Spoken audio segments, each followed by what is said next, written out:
what's the backstory behind your own friendship? How did you guys meet? How long have you guys?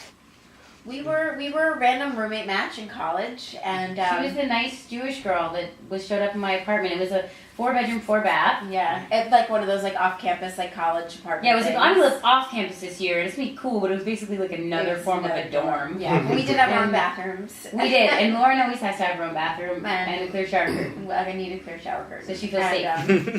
that's nothing to do with this stuff. But I'll tell you that Lauren had these little specific things about her that I don't think I had about myself. Where like she had like a sound machine for going to bed, and she had like all these little things, and I was like, this girl has like a lot of requirements. Well, I asked her like where the recycling was, and she was like, we don't have any Earth Girl. And I looked at her, and I mean, while I thought she was fun, she was like, blah, blah, blah, blah, blah. Yeah. And she never thinks that anymore. No, never. Now I'm like, say something. You're so quiet over there. No. But, still talking. you know, so but we had this dynamic, but like with us, unlike the movie, that went away pretty quickly. We became friends very fast. Yeah. And Lauren didn't really judge me as much as I judged her, I think. Yeah, but, yeah, so that's how we became friends. But Lauren, you know, she's more of like she's like quirky, and she would make jean skirts, and we did that kind of stuff together. And I had other friends. I mean, we went to Florida State who just did keg stands, and I would run off with them. And then I was like a double life, and I had my life with Lauren. And then even I moved to New York after college, and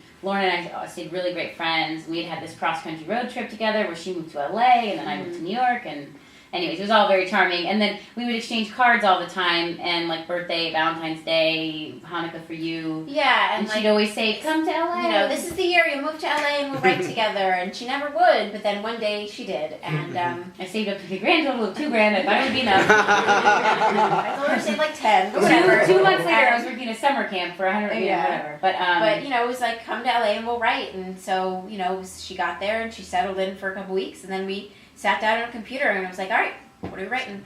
And we wrote this, and honestly, I feel like it is our destiny or something. Like it's really good and we worked hard, but also it's some kind of magic. Yeah, I mean, this doesn't happen. Like, and we really fully recognize that, like, you make an independent film, and like, this is a very rare ending to the process of making an independent film.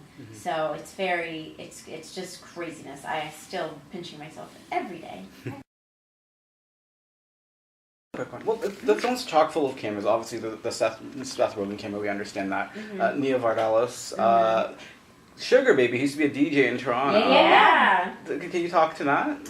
Well, we happened to be lucky to call Sugar one of our closest friends. So we wrote that part for her, and obviously no one else could do that.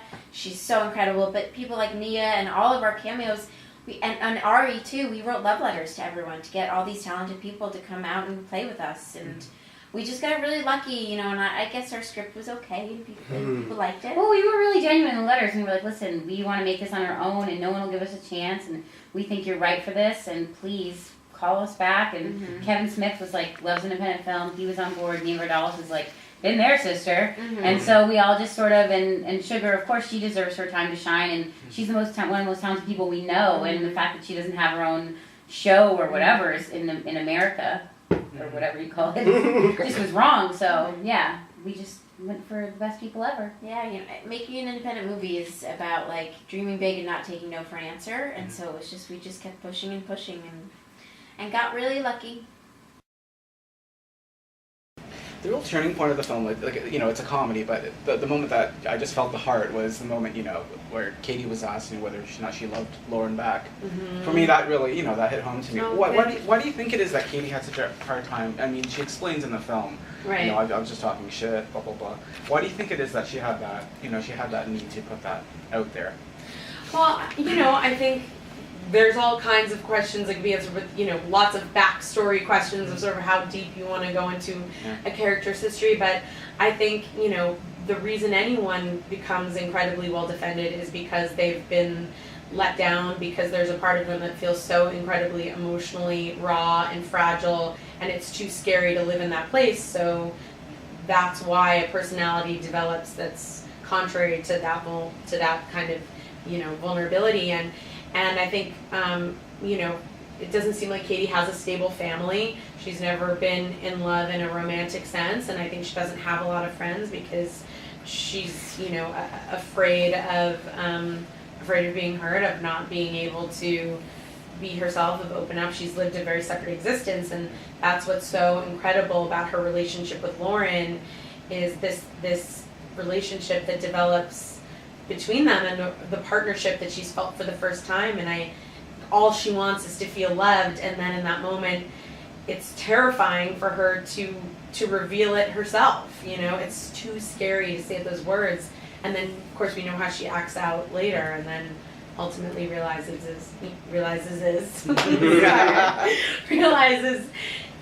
she's okay. 2 words for you, Ari. Grinder, Bette Midler. What do they mean to you? Tell me. Grinder? Is that based on a tweet that I sent? I was snooping this morning, yeah. Well, Grinder I only know about from my gay male friends. I still think it would be genius to have a Grinder. My tweet was about a Grinder like app for straight women that allowed like I forget how I put it, but like, you know, very good looking and manly yet adorable straight men to come over and cuddle with when you're tired. Just to hang out. So that's Grinder. It would be called Grinder in that case. No, it would be called like Cuddler. Works. However I quoted it in the tweet, I think was more succinct. But anyway, and Bette Midler, I mean, I'm a massive Bette Midler fan. Big Business is one of my all-time favorite movies, and it's funny, that's been a common thing people have said after seeing this movie, which, you know, is a glorious compliment, and I hope one day to play her in her biopic. Behind the scenes of Peaches. Who would not watch a Bette Midler bio? Especially her in the bathhouse days, I mean. Yeah.